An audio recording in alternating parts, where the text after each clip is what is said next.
నమస్తే. నేడు తెలంగాణ రాష్ట్రంలో కాంగ్రెస్ ప్రభుత్వం ఏర్పడిన తర్వాత ఏదైతే ప్రభుత్వం ఏర్పడడానికి ముఖ్య కారణం విద్యార్థి నాయకులు, విద్యార్థి సంఘాలని చెప్పుకుంటూ ఉంటాము.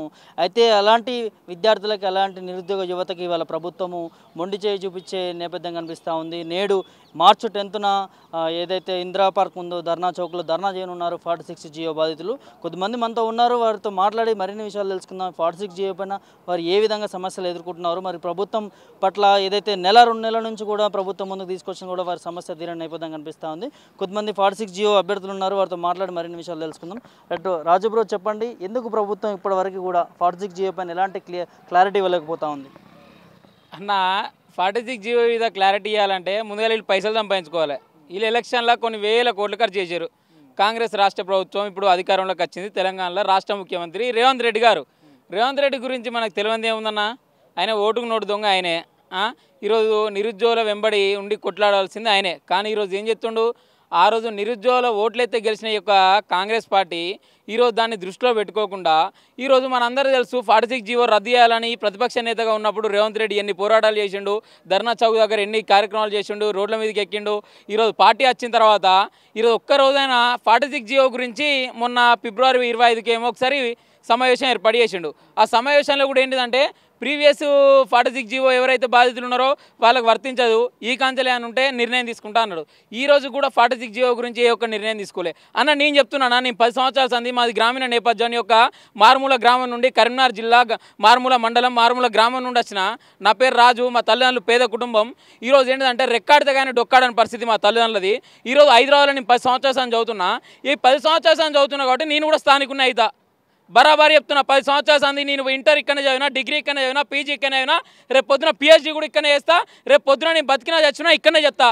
నాకు 46 జియో నాకు కలిపి మరి ఈ విధంగా 10-12 సంవత్సరాల సంది ఈరోజు కుటుంబాలకు దూరంగా ఉండి, గ్రామాలకు దూరంగా ఉండి, మండలాలకు దూరంగా ఉండి, తల్లిదండ్రులకు దూరంగా ఉండి ఈరోజు ఈ యొక్క హైదరాబాద్కి వచ్చి చదువుకొని రెక్కాడితే కానీ డొక్కాడని పరిస్థితిలో ఒక నిరుద్యోగ ఉద్యోగం సంకల్పంతో ముందుకు వస్తుంటే ఈ రేవంత్ రెడ్డి 46 జియో గురించి ఈరోజు కూడా నిర్ణయం తీసుకోలే. అన్నని అడుగుతున్నా, బరాబర్ రేవంత్ రెడ్డి గారిని ఒకటే అడుగుతున్నా, సూటి ప్రశ్న.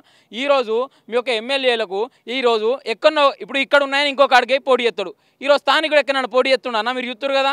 ఇప్పుడు స్థానిక ఎమ్మెల్యే ఎంపీలు ఉన్నారన్న, ఆయన గ్రామం నుండి ఆయన నియోజకవర్గం నుండి పోటీ చేసి చాలా తక్కువ ఉన్నాయి. ఈరోజు కొడంగల్ నుండి అప్పుడు రేవంత్ రెడ్డి ఓడిపోయిన తర్వాత ఎక్కడికి వచ్చి పోటీ చేసిండన్న, మల్కాజ్గిరికి వచ్చి పోటీ చేసిన ఆయన స్థానికుడు మల్కాజ్గిరికి. ఈరోజు నేను బరాబర్ ఒకటి అడుగుతున్నా, నేను ఈరోజు చదువుకోవడానికి మారుమూల గ్రామం నుండి హైదరాబాద్ వచ్చిన 12 సంవత్సరాల సార్ని హైదరాబాద్ ఉంటున్నా కాబట్టి నాకు కూడా స్థానిక ఏమని అడుగుతా. తప్ప అనేది తప్పు లేదు కదా. ఎందుకంటే నేను కూడా ఇక్కడ చదివినా కదా, నేను ఇంటర్ చదివినా, నేను ఇక్కడ 10th చదివినా, రేపు పొద్దున నేను ఇక్కడ డిగ్రీ అయిపోయింది, నా ఇక్కడ పీజీ అయిపోయింది, ఇదే ఒక ఉస్మానియాలో పిహెచ్డీ కూడా నేను ఇప్పుడు ప్రిపేర్ అవుతున్నా. తప్ప అన్నది నేను ఒకటే చెప్తున్నా, రేవంత్ రెడ్డి గారు మీ యొక్క కొత్త ప్రభుత్వం ఈరోజు నిరుద్యోగులకు ఎంతో ఆశాజనకంగా ఉండి ఉద్యోగ రిక్రూట్మెంట్ కావచ్చు, జాబ్ నోటిఫికేషన్ కావచ్చు, జాబ్ క్యాలెండర్ కావచ్చు, జీవో నెంబర్ 46 వంటి విషయాల మీద ఒక అవగాహన కలిగి మంచి నిర్ణయం తీసుకుంటారని ఈ ప్రభుత్వం కూడా ఏం చేసిందంటే ఈరోజు ఏంటిదంటే మన దున్నపోతు మీద వానపడ్డాని ఒక సామెత ఉంటుంది వెనకడ. ఏంటిదంటే ఎద్దేడ్చిన వ్యవసాయం రాజేసిన పాలన మంచిగా ఉండదంటారు. అంటే ఎద్దేడిసిన వ్యవసాయం ఎక్కడ కూడా బాగుండదు, అవునా కదా. ఈరోజు నిరుద్యోగులు ఏడిసిన తెలంగాణ రాష్ట్రం కూడా బాగుండదు. మేము ఒకటే చెప్తున్నాం, ఈరోజు మెగా డిఎస్సీ అని తెచ్చింది ఈయనే. ప్రతిపక్ష నేతగా ఉన్నప్పుడు ఈరోజు నేను ట్విట్టర్ వేదికగా ఆయన ఆగస్టు 30 తారీఖు చేసిన దాఖలాలు నేరలేవా కావాలంటే రేవంత్ రెడ్డి గారు సీఎం ట్విట్టర్ అకౌంట్ నుండి ఆగస్టు 30వ తారీఖున ఒక తెలంగాణ రాష్ట్రంలో మెగా డిఎస్సీ పోస్టులు 22,000 పోస్టులు ఖాళీగా ఉన్నాయి, కానీ ఒక ప్రభుత్వం 5,000 పోస్టులు ఇచ్చిందనే దాఖలాలు నువ్వు బయట పెట్టిన వాళ్ళు లేదని ట్విట్టర్ వేదికగా నీ ఒక ఉస్మాన్ సిటీ విద్యార్థిగా, ఒక నిరుద్యోగిగా, ఒక 46 జియో బాధునిగా నేను చెప్తున్నా, ట్విట్టర్ వేదికగా నువ్వు ఆ రోజు మెగా డిఎస్సికి 22,000 పోస్టులు ఖాళీగా ఉన్నాయని చెప్పింది నువ్వు కదా ప్రతిపక్ష నేతగా, టీపీసీసీ ప్రెసిడెంట్గా ఉన్నప్పుడు. ఈరోజు అదే ముఖ్యమంత్రి దాదాపు 6 నెలల వ్యవధిలో ఈయన ఒక ముఖ్యమంత్రి అయిన తర్వాత ఈరోజు ఒక 3 నెలలు పరిపాలన కూడా కాలే, ఈరోజు ఒక పోస్టులను 11,000 కుదించి ఈరోజు నిరుద్యోగుల పొట్ట అనుకొట్టేది ఒక ముఖ్యమంత్రి కాదన్న. ఇంకొకటి చెప్తున్నా, ఈ యొక్క తెలంగాణ రాష్ట్రంలో కేసీఆర్ గవర్నమెంట్ ఉన్నప్పుడు ప్రతిపక్ష నేతలు అందరూ ఏమన్నారంటే, ప్రతిపక్ష నేతలు కావచ్చు మా ఏబీపీ కూడా ఒక డిమాండ్ చేసిందన్న, 8,864 ప్రభుత్వ బడులు స్కూళ్ళు మూతపడే ఒక తెలంగాణ రాష్ట్రంలో ఈ యొక్క ప్రభుత్వ బడులను స్కూళ్లను తెరిచే నాదుడు కూడా యొక్క తెలంగాణ రాష్ట్రంలో లేడని చాలా విద్యార్థులు, ఉపాధ్యాయులు చాలామంది ఆవేదనకు గురయ్యారు. ఈరోజు ఒక ప్రభుత్వ పాఠశాలలో రిక్రూట్మెంట్ జరగక, ప్రభుత్వ ఉపాధ్యాయులు లేక ఈరోజు మన అందరికీ తెలుసు, ఈరోజు కొన్ని 100 మంది విద్యార్థులున్నా కూడా ఒక 100 మంది విద్యార్థులకు ఒక్క ఉపాధ్యాయుడు కూడా లేక చాలా ప్రభుత్వ స్కూళ్ళు కావచ్చు, కళాశాలలు కావచ్చు వెలువెలబోతున్నాయి. ఈరోజు ఇదే ఉస్మాన్ సిటీ అన్న. ఈరోజు ఒక 1296 ఈరోజు ఏంటంటే రెగ్యులర్ ఫ్యాకల్టీ ఉండే యొక్క ఉస్మాన్ సిటీలో ఈరోజు ఈ యొక్క నెల రోజుల వ్యవధిలో ఒక 100 మంది ఏంటిదన్న రిటైర్మెంట్ ఏజ్ పేరన్న. అంటే 296 పోస్టులే ఉన్నాయి ఇక్కడ. ఈరోజు ఈ యొక్క ప్రభుత్వానికి చిత్తశుద్ధి ఉంటే, ప్రభుత్వానికి ఈరోజు ఉపాధి కల్పించాలనుకుంటే, ప్రభుత్వానికి రిక్రూట్మెంట్ చేయాలనుకుంటే, ప్రభుత్వానికి నిరుద్యోగికి ఉద్యోగం సంకల్పంతో ముందుకు పోవాలనుకుంటే ముందుగాలుగా ఈరోజు ప్రభుత్వ స్కూళ్ళను ఏ విధంగా మూసివేసిరో ఆ ప్రభుత్వ స్కూళ్ళను తెరవాలి. ఈరోజు ఏ విధంగా మెగా డిఎస్సి 22,000 పోస్టులు అన్నాడో ఈరోజు 25,000 పోస్టులు యొక్క తెలంగాణ రాష్ట్రంలో ఖాళీ ఉన్నాయి. కాబట్టి ఆ ఖాళీలను కూడా ఈ 11,000ని ఇది పక్కా తీసుకొని 25,000 తోటి మెగా డిఎస్సి బర్తరఫ్ చేయాలి. మనందరికీ తెలుసు ఈరోజు మొన్న ఎప్పుడో టెట్ పెట్టిన తర్వాత ఈరోజు కూడా టెట్ దాఖలాలేదు. ఒక టెట్ పెట్టి తర్వాత డిఎస్సి నోటిఫికేషన్ ఇవ్వాలి. ఇంత అనాలోచన విధంగా ముఖ్యమంత్రి గారు నిర్ణయం తీసుకుంటే ఈ యొక్క ముఖ్యమంత్రి గారిని ఎన్నుకున్నది మనం కదన్న. ఈరోజు నేనేస్తే ఓటైతే గెలిచిండు, లేకపోతే ఈరోజు నిరుద్యోగులు 60 లక్షల మంది ఓట్లయితే గెలిచిరు. ఈరోజు నిరుద్యోగులు అంతే కాంగ్రెస్ ప్రభుత్వం రావడానికి ముఖ్య కారణం ఏంటంటే అమ్మ 10 సంవత్సరాల సంది నాకు ఉద్యోగం రాలే, నేను రెక్కాడితే కానీ డొక్కడం పరిస్థితి. అమ్మ నాన్నలేమో కోచింగ్ సెంటర్ల పేరు మీద, ఇన్స్టిట్యూషన్ల పేరు మీద లక్షల రూపాయలు సంవత్సరానికి గడుతుంటే ఈరోజు ఏంటంటే 10-20 లక్షలు అయిపోయిన తర్వాత మనందరూ తెలుసు కాకతీయ యూనివర్సిటీలో సునీల్ నాయక్ కావచ్చు, శ్రీశ్రీలో ఒక మహిళ కావచ్చు, మొన్న ఆర్టీసీ క్రాస్లో ప్రౌలిక అనే ఒక మహిళ ఆత్మహత్య చేసుకున్నది కావచ్చు. ఈరోజు ఈ యొక్క ప్రభుత్వం బీఆర్ఎస్ ప్రభుత్వం ఏం చేయలేదని కొత్త ప్రభుత్వాన్ని ఎంచుకున్నాం కన్నా ఈ యొక్క కొత్త ప్రభుత్వం నిరుద్యోగుల ఆశలు వెంబడి ఉండాలి, నిరుద్యోగుల సంకల్పంతో ఉద్యోగం సాధించాలని ముందడుగు వేసి కొత్త ప్రభుత్వాన్ని ఎంచుకున్నాం. ఈ యొక్క కొత్త ప్రభుత్వం కూడా నేను ఒక్కటే చెప్తున్నా, కొత్త ప్రభుత్వాన్ని రేవంత్ రెడ్డి గారు మీరు ఎన్నో నోటిఫికేషన్లు ఇచ్చారు కానీ మీ యొక్క హయాంలో ఈ యొక్క 100 రోజులలో ఏ ఒక్క ఎగ్జామ్ పెట్టిన తర్వాత ఏ ఒక్క ఎగ్జామ్ అన్నా ఈ యొక్క తెలంగాణ రాష్ట్రంలో జరిగిందా? ఏ ఒక్క రిక్రూట్మెంట్ అన్నా జరిగిందా? ఏమున్నా పోలీస్ జాబులు వేసినా, నేను మొన్న ఇంకో జాబులు వేసిన, జేఏలు, డిఏలు లేకపోతే కేఏలు ఇసోంటి వేసినా అని చెప్తున్నాను కదా. నేను ఒకటే అడుగుతున్నా, ఈరోజు పాత ప్రభుత్వం ఇచ్చిన నోటిఫికేషన్లకు ఆ రిజల్ట్ ఇచ్చి ఈయన వేసిండన్న. ఇంకోటి అన్న మీకు తెలుసో తెలియదో ఈ అసత్య ప్రచారంలో ఏ విధంగా అంటే మొన్న డిఎల్ పోస్ట్ మనందరికీ రిలీజ్ చేసిండు. డిఎల్ ఏంటంటే ఇప్పుడు మనం అందరం ఏంటన్నా, ఇప్పుడు పురుషులకు ఒక 6 పోస్టులు ఉన్నాయి అనుకో, పురుషులే అప్లై చేసుకోవాలి, మహిళలకు 6 పోస్టులు ఉంటే వాళ్ళు అప్లై చేసుకోవాలి, మహిళలే వేసుకోవాలి, అవునా కదా? ఈరోజు మహిళలకు జియాలజీ డిపార్ట్మెంట్లో మహిళలకు 6 పోస్టులు అని ఇచ్చినన్న. ఆ నోటిఫికేషన్ కూడా నేను చూపెడతా. మహిళలకు 6 పోస్టులు ఇచ్చినప్పుడు వాటికి వాళ్ళు అప్లై చేస్తారన్న, మహిళలు అప్లై చేసుకుంటారా లేదా? పురుషులు ఏమనుకుంటారు, నాకు ఎలిజిబుల్ లేదు కదా అని సపరేకుంటారు. కాకపోతే ఇక్కడ జరిగిన ఈ యొక్క ప్రభుత్వం తప్పుదారి ఎక్కడ పట్టించిందంటే ఆ యొక్క పోస్టులకు పురుషులను కూడా పెట్టి 3:3 రేషియోలో రిజల్ట్ ఇచ్చింది. అంటే ఈరోజు ఏంటంటే ఎవరైతే 10-20 మంది అబ్బాయిలు అప్లై చేసిరో వాళ్ళకు కూడా ఈరోజు జియాలజీలో డిఎల్ పోస్ట్ వచ్చేయడం జరిగింది. ఇది కాకుండా ఈరోజు సోషలాజీ డిపార్ట్మెంట్ డిఎల్ పోస్ట్ ఏ విధంగా అంటే 7 పోస్టులు ఖాళీ ఉన్నాయి. 7 పోస్టులు ఖాళీ ఉన్నప్పుడు అవి కూడా మహిళలకని చెప్పిన తర్వాత ఈరోజు ఆ మహిళల పోస్టులో కూడా పురుషుడు ఏంటంటే ఆయనకు రిజల్ట్ ఇచ్చి ఒక 2 పోస్టులను పురుషులను భర్తీ చేసింది.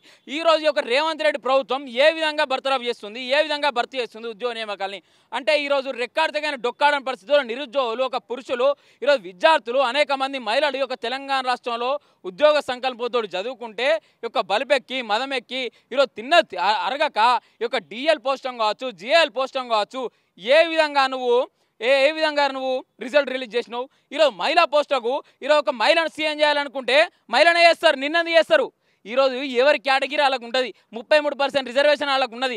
నువ్వు ఈరోజు ఏమన్నావంటే ఆ రోజు 6 పోస్టుల వాళ్ళకి చెప్పిన తర్వాత ఈరోజు నువ్వు రిజల్ట్ ఇచ్చేదానిలో 3 పోస్టులు ఈరోజు మగవారికి కేటాయించడం అంటే ఒక్కొక్కరి దగ్గర ఎన్ని లక్షల కోట్ల రూపాయలు తీసుకున్నావు, ఎన్ని వేల కోట్ల రూపాయలు తీసుకున్నావు, ఎంత కుంభకోణం జరుగుతుంది. ఒక జిఎల్ డిఎల్ యొక్క మొన్న టెట్ ఇవన్నీ మన లైబ్రరీ పోస్ట్ అని రిలీజ్ చేసింది కదా, వీటి మీద ఎంత విచారణ జరపాలి. ఈ యొక్క మన రేవంత్ రెడ్డి గారికి పరిపాలన చేత కాకపోతే రాజీనామా చేయాలి కానీ విద్యార్థుల నిరుద్యోగుల వెంబడి ఆట ఆడుకోవద్దని మీ యొక్క ఉస్మాన్ సిటీ విద్యార్థిగా చెప్తున్నా. ఇంకోటన్నా ఒక రేవంత్ రెడ్డి గారికి విజన్ ఉందని చెప్తుండు కదా, నీ విజన్ ఉన్నది ఒకటే చెప్తా, ఇది 100 సంవత్సరాలు దాటిన ఉస్మాన్ సిటీ. ఈరోజు ఈ యొక్క ఉస్మాన్ సిటీలో ఇప్పటికి కూడా ఈరోజు సెల్ఫ్ ఫైనాన్స్ కోర్సు విధిలో 35,000 ఉన్నాయి, గవర్నమెంట్ నుండి వచ్చేది 20,000. వీటి గురించి నువ్వు కొత్తగా వచ్చినావు కదా, ఒక్కసారి అలా ఆలోచించడమా? ఇది కాకుండా ఈ యొక్క తెలంగాణ రాష్ట్రంలో ప్రతిష్టాత్మకమైన ఉస్మాన్ సిటీ మనందరికీ తెలుసు. ఈ యొక్క ఉస్మాన్ సిటీలో నువ్వు వచ్చిన తర్వాత ఈరోజు అన్ని విద్యా సంస్థలు బాగా మెరుగుపడతాయని చెప్పినావు కదా. ఈ రోజు కూడా దాదాపు 4 సంవత్సరాల సంది ఒక తెలంగాణ రాష్ట్ర ప్రభుత్వం బీఆర్ఎస్ అధికారం ఉన్నప్పుడు కావచ్చు, కాంగ్రెస్ ప్రభుత్వం ఈ యొక్క 3 నెలలు వచ్చింది కదా, ఈ రోజు కూడా ఏ ఒక్క విద్యార్థికి స్కాలర్షిప్ రిలీజ్ కావాలి. 5,300 కోట్ల పెండింగ్లో ఉన్న స్కాలర్షిప్ బీఆర్ఎస్లో ఉంటే ఆ యొక్క రెట్టింపు దాదాపు 10,000 కోట్ల రూపాయలకు పోయింది ఒక కాంగ్రెస్ హయాంలో. కాబట్టి ఏ ఒక్క రూపాయన్నా నువ్వు రిలీజ్ చేస్తే భర్తీ మే సవాల్ సీఎం రేవంత్ రెడ్డి సార్ నువ్వు ఎక్కడికి రమ్మంటే ఎక్కడికి వస్తా, ఏబీపీ విద్యార్థి అని ప్రశ్నిస్తున్నా, నువ్వు బరాబర్ ఏ రోడ్ ఎగ్జామ్ అంటే ఆ రోడ్కి ఎగ్జామ్, ఏ చట్టసభలలో పోదామంటే ఆ చట్టసభలలో పోదాం, ఎక్కడ ప్రశ్నిద్దామంటే ఎక్కడ డిబేట్కి రావమంటే అక్కడ డిబేట్కి వస్తా, బరాబర్ చెప్తున్నా. ఈ యొక్క తెలంగాణ రాష్ట్రంలో నువ్వు ఎన్ని వేల కోట్ల ఫీజు రియంబర్స్మెంట్ రిలీజ్ చేసినావు, ఒక 3 నెలలు అవుతుంది కదా, బరాబర్ భర్తీ మే సవాల్. ఒక ఉస్మాన్ సిటీ విద్యార్థి నిరుద్యోగం చెప్తున్నా, ₹1 లేదన్నా, ₹1 ఇవ్వలే, విద్యార్థిని ఆగం చేసిండు, నిరుద్యోగులను ఆగం చేసిండు. ఇక 3 నెలల్లో అయిన పరిపాలన కాలే. కాకపోతే మేము ఒక్కడే చెప్తున్నాం, రేవంత్ రెడ్డి గారు మీకు పరిపాలన ఇచ్చింది మంచిగా చేయాలని, నిరుద్యోగులకు ఉద్యోగ అవకాశాలు కల్పిస్తామని, విద్యార్థులకు సకాలంలో ఫీజు రియంబర్స్మెంటు, మరియు ఇక్కడ ఏంటంటే ఉస్మాన్ సిటీలో ఉపాధ్యాయుల రిక్రూట్మెంట్ జరగాలి, ఆయా యూనివర్సిటీలలో డెవలప్మెంట్ కావాలని నీకు ఇచ్చినాం. ఈరోజు ఇవన్నీ గాలికి వదిలేసి ఎక్కడో పాత బొందలు వేసుకొని ఈరోజు ఏంటంటే పెద్ద పెద్ద సభల నాట వారి వీరి గోరి అని తిడుతుండు. అరే బాబు, ఒక ముఖ్యమంత్రి స్థాయి వ్యక్తి ఈరోజు నేను మాట్లాడాలంటే నాకు ఆ నుండి రౌతి వస్తాయి బరాబర్ చెప్తున్నా. కాకపోతే ఏంటిదంటే ఒక ముఖ్యమంత్రి అంటే ఆయన చూసి ఒక 4 కోట్ల ప్రజానికం ఏ విధంగా మాట్లాడుతాడు ముఖ్యమంత్రి, ఏ విధంగా స్పందిస్తుండే ఇష్యూ మీద, ఏ విధంగా ఈరోజు మాట్లాడుతున్నా అనేది 4 కోట్ల ప్రజానికం చూస్తారు. ఈరోజు మొగతనం ఉన్నదా, ఈ తనం ఉన్నదా, ఆ తనం ఉన్నదా, భర్తీ మే సవాల్, ఇదా భాష? ఒక ముఖ్యమంత్రి మాట్లాడే భాషేనా ఇది? నీ మాటలలో కాదు, నీ చేతలలో చూపెట్టాల పని. విద్యార్థుల నిరుద్యోగులకు ఉద్యోగ అవకాశాలు కల్పించాలో చూపెట్టాలి. ఈ యొక్క ఉస్మాన్ సిటీ విద్యార్థి ఈ యొక్క విద్యా సంస్థలు కావచ్చు, యూనివర్సిటీని రిక్రూట్మెంట్ కావచ్చు, వీటిని డెవలప్ చేయడానికి కృషి చేయాలి. రైతు రుణమాఫీ ఈరోజు గుర్రాలే, 2 లక్షల రుణమాఫీ చేస్తానే కాంగ్రెస్ గవర్నమెంటు. ఈరోజు కూడా కరెంటు లేక చాలా పొలాలు ఎండిపోతున్నాయి. వీడి మీద నీ విజన్ ఎడిపోయింది, వీడి మీద గురించి ఆలోచించు. ఈరోజు ఏంటంటే నీ అధికారంలోకి వస్తే వెంటనే ఈ యొక్క గ్యాస్ది, ఈ యొక్క బస్సు అదే అని అన్నాడు. ఈరోజు కూడా అమలు కాలే. 90 లక్షల మంది లబ్ధిదారులు 6 గ్యారంటీల పథకంలో ఉన్నారు. కాకపోతే ఒక తెలంగాణ రాష్ట్రంలో ఈనాటికి కూడా 40 లక్షల మందే అప్లై చేసుకున్నారు. 50 లక్షల మంది ఈరోజు గ్యారంటీకి లబ్ధిదారులు అప్లైనే చేసుకోలేం. ఈయన వారం రోజులు పెట్టిండు, తూ అనే మంత్రంతో అయిపోయింది. రెండో విడత అన్నాడు, రెండో విడత ఈరోజు కూడా పెట్టలే. అంటే ఈ యొక్క తెలంగాణ రాష్ట్ర ముఖ్యమంత్రి రేవంత్ రెడ్డి గారు ఈరోజు ఏంటంటే తన కుటుంబం వాళ్ళు, తన బంధువులు, తన చుట్టాలు, తన దగ్గర వాళ్ళు అప్లై చేసుకుంటే అయిపోద్ది అన్న ఏ పోస్ట్ అన్న. ఈరోజు ఒక్కడే చెప్తున్నా, నిరుద్యోగులల్లో ఉద్యోగ అవకాశాలు కల్పిస్తలేవు, వాటిని డిఎల్ పోస్టులతో ఏ విధంగా తప్పుదారు పట్టించుండో రేవంత్ రెడ్డి గారికి మీ ఈ విధంగా చెప్పిన ఒక సర్కులర్ కూడా ఒకసారి రేవంత్ రెడ్డి గారు ఈ యొక్క డిఎల్ పోస్టులో జియాలజీ కావచ్చు, సోషాలజీ కావచ్చు, ఇలా అన్ని విభాగాలలో మహిళలకు కేటాయించిన ఈ యొక్క రిక్రూట్మెంట్లలో రిజల్ట్ రోజు పురుషులకు 3 మందికి ఇట్లా 2 నాగరు ఉన్నాయి. మీరు ఒక్కసారి దీని మీద నిఘా పెట్టి మీరు తెచ్చుకొని, మీకు ఉంటే, చిత్తశుద్ధి ఉంటే, నిరుద్యోగులకు ఉద్యోగ అవకాశాలు కల్పించాలనుకుంటే ఒక్కసారి తెచ్చుకొని మీరు స్టడీ చేసి ఇవ్వాలి. ఈ యొక్క 46 జీవో గురించి ఆ రోజు ఇందిరా పార్క్ దగ్గర, ధర్నా చౌక్ దగ్గర 46 జీవో రద్దు చేయాలని నిరుద్యోగులు వెంబడుండి కొట్లాడిన వ్యక్తి యొక్క రేవంత్ రెడ్డి కాదా, కాంగ్రెస్ ప్రభుత్వం కాదా? ఈరోజు ఒకటే చెప్తున్నా, ఇవన్నీ వదిలేసి ఈరోజు 46 జీవో పేరు మీద ఫిబ్రవరి 12వ తారీఖు నిరుద్యోగులతోటి ఒక ముఖ్య అధికారులతోటి సమావేశం ఏర్పాటు చేసిన, ప్రీవియస్ దానిలో ఇది వర్తించదు, వచ్చే దానిలో వర్తిస్తా అని చెప్పినావు కదా. ఒకటే చెప్తున్నా రేవంత్ రెడ్డి గారు, మీరు పునరాలోచించుకొని నిరుద్యోగుల వెంబడుండి మీ ప్రభుత్వం ఇప్పటికైనా నిరుద్యోగులకు కావచ్చు, విద్యార్థులకు కావచ్చు, 4 కోట్ల ప్రజానికానికి కావచ్చు మేలు పరిచే విధంగా ఉండాలి, కానీ కీడు పరిచే విధంగా ఉండొద్దని రేవంత్ రెడ్డి గారికి ఉస్మాన్ సిటీ విద్యార్థి లోకం మొత్తం ప్రశ్నిస్తుందన్న. దాంతోపాటు ప్రభుత్వం ఏర్పడి 3 నెలలు అవుతున్నా కూడా ఇప్పటివరకు ఒక ఎడ్యుకేషన్ మినిస్టర్ లేదు. దానివల్ల ఏమన్నా లోపాలు జరుగుతున్నాయి ఎడ్యుకేషన్ అన్న? ఒకటి చెప్తాన్నా, ఎడ్యుకేషన్ మినిస్టర్ ఎందుకన్నా? ఈయన గుంపు మేస్త్రి, ఎవరు ఈయన గుంపు మేస్త్రి ఆయనేనా? ఈయన విద్యాశాఖ నా దగ్గర ఉండే, హోంమంత్రి నా దగ్గర ఉండే, అన్ని పోస్టులు నా దగ్గర ఉండే. ఈయనకి ఎందుకన్నా? ఈయనకి అన్న పిల్లగాళ్ళను పట్టించుకోవాలి, ఫీజు రియంబర్స్మెంట్ రిలీజ్ చేయాలి, కాలేజీలను పట్టించుకోవాలి. ప్రైవేట్ కాలేజీలలో లక్షల కోట్ల రూపాయలు ఈరోజు పిల్లలు కట్టలేకపోతారు, ఫీజు నియంత్రణ చట్టం తేవాలి. ఈరోజు మూతపడిన స్కూళ్ళని తెరిపియాలని ఉంటే విద్యాశాఖ మంత్రిని పెట్టి రిక్రూట్మెంట్ జరుపుతాడు. కానీ ఈరోజు ఇవన్నీ వదిలేసి నేను ముఖ్యమంత్రి అయినా, మా చుట్టపోలు మంచిగా ఉన్నారా, మా మంత్రులు మా అన్నలు మంచిగా ఉన్నారా, మాకు మంచిగా ఉన్నదా అని చూసుకుంటే అయిపోద్దా? ఈరోజు మీ యొక్క నిర్ణయాన్ని ఏ విధంగా నిరుద్యోగులకు కావచ్చు, విద్యార్థులకు కావచ్చు, 4 కోట్ల ప్రజానికానికి ఏ విధంగా ఉపయోగపడుతుందో ఒక రేవంత్ రెడ్డి సార్ చెప్పాలి. ఇప్పుడు 3 నెలలు ఈయన ఏమన్నాడన్నా, నేను వచ్చిన తర్వాత డిసెంబర్ 3 తారీఖేమో ఎలక్షన్ అయింది, డిసెంబర్ 13 10 రోజులలో ఇచ్చేస్తా, అది చేస్తా, తెలంగాణ రాష్ట్రం భవితవ్యాన్ని మార్తిస్తా, నిరుద్యోగం లేకుండా చేస్తా, విద్యార్థులకు స్కాలర్షిప్ రిలీజ్ చేస్తా, ఫీజు నియంత్రణ చట్టం తెస్తా, ఈరోజు రైతులకు 2 లక్షలు రుణమాఫీ చేస్తా, 6 గ్యారంటీలు అప్లై చేస్తా అన్నాడు కదా. 100 రోజులు అవుతుంది రేవంత్ రెడ్డి గారు. ఈరోజు మీరు ఏ ఒక్క లబ్ధిదారునికి కూడా ఏ ఒక్క పథకం అందిన దాఖలాలు కూడా యొక్క తెలంగాణ రాష్ట్రంలో లేదు. ఈరోజు ఉస్మాన్ సిటీ విద్యార్థి సెక్షన్ నేను పీజీ సెకండ్ ఇయర్ అయిపోయింది నాది. ఈరోజు నీ యొక్క ఉస్మాన్ సిటీలో పైసలు కట్టాలంటే ₹1,00,000 కడితేనే నా సర్టిఫికేట్ తీసుకొని పోవాలి బయటికి. ఈరోజు నీ ఒక జాబ్ కొట్టాలంటే ₹10 లక్షల ఖర్చు అయినాయి నేను ఒక కోచింగ్ సెంటర్ల పేరు మీద. ఈరోజు నా యొక్క మీ యొక్క బిడ్డ కావచ్చు, మీ యొక్క కొడుకు కావచ్చు, ఒక పేద కుటుంబంలో పుడితే తెలుస్తుంది. పేద కుటుంబంలో ఒక దరిద్ర రేఖకు దిగువన పుడితే తెలుస్తుంది. ఒక పేద కుటుంబంలో తల్లిదండ్రులు రైతులు ఈరోజు ఏంటంటే రెక్కాడితే కానీ డొక్కాడం పరిస్థితి. ఒక వర్షాకాలం పంట పండిదంటే వానలు ఎక్కువ పడితే, యాసంగి పంట పండిదంటే పొలం ఎండిపోతే ఈరోజు పైసలు లేక పిల్లల్నేమో చదివించక పెళ్లిళ్ళు చేసిన గడియల్లో 30 సంవత్సరాలు 40 సంవత్సరాలు దాటినా కూడా ఈ యొక్క ఉద్యమం వస్తున్న సంకల్పంతో ఉస్మాన్ సిటీ యొక్క అంబేద్కర్ మన స్టడీ సర్కిల్ కావచ్చు, ఈ యొక్క దిల్సునార్ స్టడీ సర్కిల్ కావచ్చు, ఆయా ఆర్టీసీ క్రాస్ రోడ్లలో 35-40 సంవత్సరాలు వచ్చినా కూడా మా పేద తల్లిదండ్రులను బాగా చూసుకోవాలని, నాకు ఉద్యోగం రావాలన్న సంకల్పంతో చదువుతున్నా కూడా ఈ యొక్క మదమెక్కిన యొక్క దరిద్ర రేఖ ఎగువనున్న ముఖ్యమంత్రులు కావచ్చు, మంత్రులు కావచ్చు, ఎమ్మెల్యేలు కావచ్చు, ఆయా ప్రజాప్రతినిధులు కావచ్చు, ఎప్పుడున్న వాళ్ళ గురించి ఆలోచించడు తప్ప నిరుద్యోగుల విద్యార్థుల శ్రేయస్సు గురించి, రైతుల శ్రేయస్సు గురించి, 4 కోట్ల ప్రజానీకం గురించి ఆలోచించిన దాఖలాలు యొక్క తెలంగాణ రాష్ట్రంలో కరువైనాయి. ఇప్పటికైనా ఒకటే చెప్తున్నా, నిరుద్యోగులారా, మనం వందలాది పోరాటాలు చేసినాం, వందలాది ఉద్యమాలు చేసినాం, కొత్త ప్రభుత్వాన్ని ఎంచుకున్నాం. కొత్త ప్రభుత్వం ఎంచుకున్న తర్వాత కూడా కొత్త ప్రభుత్వం కూడా పాత ప్రభుత్వం లెక్కనే చేస్తా అంటే ఇక్కడ ఊరుకొని ఉండేటోడు ఎవరు లేడు. అక్రమ కేసులైనా, ఎన్ని లాఠీ చార్జీలైనా, ఏ విధంగా జైల్లోకి పోయినా కూడా మా నినాదం ఒకటే, ఉద్యోగం సాధించాలి. నిరుద్యోగినిగా నేను చచ్చిపోవద్దు, ఉద్యోగినిగా చచ్చిపోవాలని నినాదంతో ముందుకు పోతాం. వెంటనే రేవంత్ రెడ్డి గారు వీటి మీద స్పందించి నిరుద్యోగులకు ఏ విధంగా సమాధానం చెప్తారు, 46 జీవోను ఏ విధంగా నిర్ణయం తీసుకుంటారు, ఈ యొక్క మెగా డిఎస్సి 22,000 పోస్టులకు 11,000 జాబులు ఏ విధంగా వేసారో వాటి మీద పురాణించే ఏ విధంగా వేస్తారని ఉస్మాన్ సిటీ విద్యార్థి సాక్షిగా ఏబీపీ నాయకునిగా ఈ యొక్క సీఎం రేవంత్ రెడ్డి సార్ని సూటిగా ప్రశ్నిస్తున్నాను.